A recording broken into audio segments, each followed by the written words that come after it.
Hello दोस्तों, आप सभी का बहुत बहुत स्वागत है। तो चलिए आज आपको आज की एक बहुत ही इंटरेस्टिंग कहानी सुनाता हूँ। ये कहानी आप सब ने बचपन में एक न एक बार ज़रूर सुनी होगी।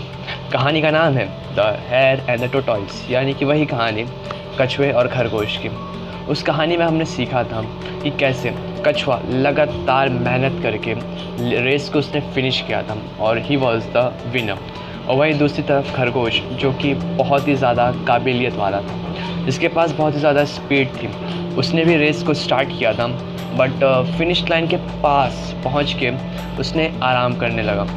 और जब वो आराम कर रहा था उसी वक्त कछुआ वहां से धीरे धीरे पास होके उसने रेस को जीत लिया।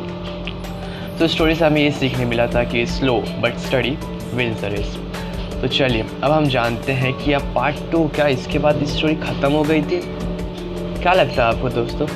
नो, ये स्टोरी यहाँ पे ख़त्म नहीं हुई थी। इसके बाद 2 पार्ट और है स्टोरी के। तो चलिए जानते हैं वो 2 पार्ट। तो दूसरा पार्ट ये है कि रेस ख़त्म होने के बाद जब खरगोश जागता है तो वो देखता है कि वो रेस हार चुका है और उसे ये जान के बहुत दुख होता है कि उसकी ज़रा सी लापरवाही की वजह से वो ये रेस को हार गया, जो कि बहुत ही आसानी से जीत सकता था। तो अब खरगोश को अपनी हार का पछतावा हुआ। उसने डिसाइड किया कि प्लीज़ एक और रेस हम दौड़ेंगे। तो उसने कछुए से कहा, लेकिन इस बार मैं जीतूंगा, ऐसा खरगोश ने दावा करके कहा। कछुआ मान गया, ठीक है लेट्स सी। तो फिर से एक बार रेस हुई और इस बार ये जो दूसरी बार की रेस थी, इसमें कछुआ कहीं ना रुका और ना ही खरगोश कहीं रुका। ये दोनों ने रेस को बहुत ही ईमानदारी से निभाया और आपको पता है ये रिज़ल्ट, जब कछुआ और अगर हम खरगोश की स्पीड देखेंगे तो खरगोश is very much faster than the tortoise. तो खरगोश जीत गया रेस को। रेस जीतने के बाद खरगोश बड़ा ही खुश था। क्योंकि वो पिछली रेस को हारा था, बट सेकेंड टाइम उसने उस रेस को जीत लिया था।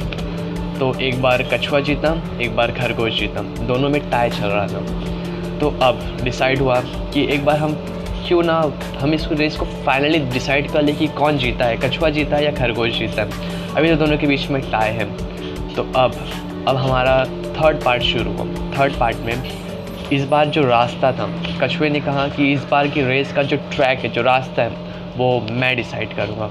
खरगोश ने ओवर कॉन्फिडेंस में आके कह दिया, okay it's perfectly okay, you decide the way where we have to do the racing. तो कछुए ने ट्रैक चूज़ किया और रेस फिर से दोनों जने स्टार्टिंग लाइन में आए और रेस को स्टार्ट किया। रेस स्टार्ट करते with in very few seconds खरगोश हर बार की तरह बहुत ही रफ्तार में आगे बढ़ता गया और फिनिशिंग लाइन तक पहुंचने ही वाला था। वहीं पे उसे एक रिवर दिखी। अब रिवर के उस पार थी फिनिशिंग लाइन। अब रिवर को खरगोश कैसे पार करेगा? ये एक बहुत ही बड़ा चैलेंज था खरगोश के लिए। खरगोश खड़ा वहाँ सोच रहा था। काफ़ी देर से खरगोश खड़ा वहाँ पे सोच रहा था दैट मैं इस नदी को पार करके फिनिशिंग लाइन तक कैसे पहुँचूँ।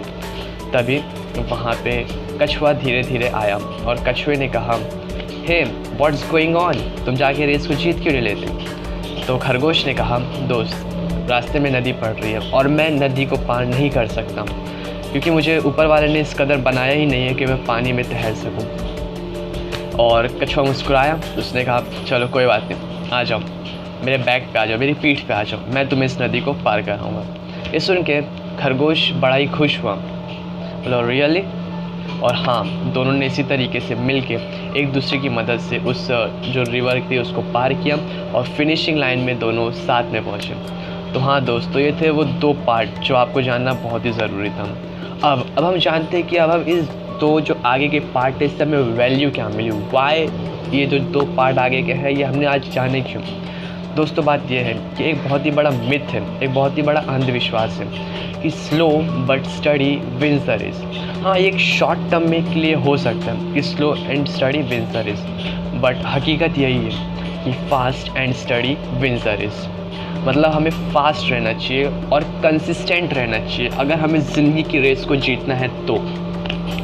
Okay, and the second lesson was कि हमें, अगर हर कोई इंसान पूरा अपने आप में पूरा नहीं है, हर किसी में कुछ ना कुछ कमी होती है। जैसे कि इस कहानी में खरगोश की कमी ये थी कि वो पानी में तैर नहीं सकता, लेकिन उसकी खासियत ये थी कि वो बहुत तेज़ भाग सकता है। वहीं दूसरी तरफ कछुए की कमज़ोरी ये थी कि वो बहुत तेज़ नहीं भाग सकता, बट वो पानी में स्विम कर सकता है, और भी खरगोश से ज़्यादा अच्छी तरह से।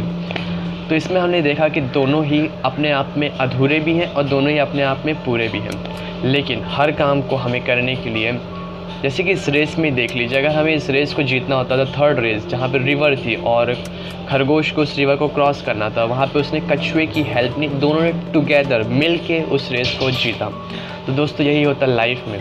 कई बार आपके सामने एक ऐसे मोड़ आएंगे, ऐसे सिचुएशंस आएंगे जहाँ पे आपको किसी न किसी की ज़रूरत पड़ेगी, और दैट टाइम आपको हेल्प लेने में कोई प्रॉब्लम नहीं है। हेल्प लेने में कोई प्रॉब्लम नहीं। अगर हम हेल्प लेंगे तो हमारी भी प्रॉब्लम सॉल्व होगी और सामने वाले इंसान की भी। हमेशा एक दूसरे की मदद से आगे बढ़ते रहना चाहिए हमें, और कभी भी डोमिनेटिंग नहीं बनना चाहिए। डोमिनेटिंग मतलब ये जताना कि मैं तुमसे ज़्यादा होशियार हूँ, ऐसा कभी नहीं करना चाहिए, क्योंकि लाइफ में आज नहीं तो कल हमें किसी न किसी की ज़रूरत पड़ेगी। जैसे कि दोस्तों मैं अपने पर्सनल एक्सपीरियंस से कहूँ तो मैं आकाश, मेरा नाम आकाश है दोस्तों, और मैं ये वीडियो आपसे कुछ लाइक्स, व्यूज़ या सब्सक्राइब दिलाने के लिए ये वीडियो नहीं बना रहा हूँ दोस्तों। तो ऐसे जनरल नॉलेज है मैं जो आप सबके साथ शेयर करना चाहता हूँ। तो दोस्तों मैं अपने पर्सनल एक्सपीरियंस से ये बताना चाहूँगा कि जैसे कि मैं खुद आई एम डूइंग स्टडीज़, और साथ ही साथ मैं ट्यूशन्स भी पढ़ाता हूँ, so that I could earn some money. तो दोस्तों यहाँ पे मैं देखो बच्चों की नीड को सेटिस्फाई कर रहा हूँ, उनको पढ़ा रहा हूँ, उससे मैं कुछ पैसे कमा रहा हूँ, सो दैट मैं अपनी पढ़ाई को पूरी कर सकूँ, है ना। तो यहाँ पे देखो मैं अकेला अपने आप में पूरा नहीं हूँ, मुझे कहीं ना कहीं से हेल्प चाहिए।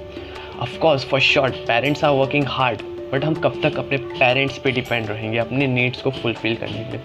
कभी ना कभी तो वो टाइम आएगा जब हमें खुद स्टैंड लेना होगा। तो दोस्तों इसलिए always mutuality helps both. Thank you so much.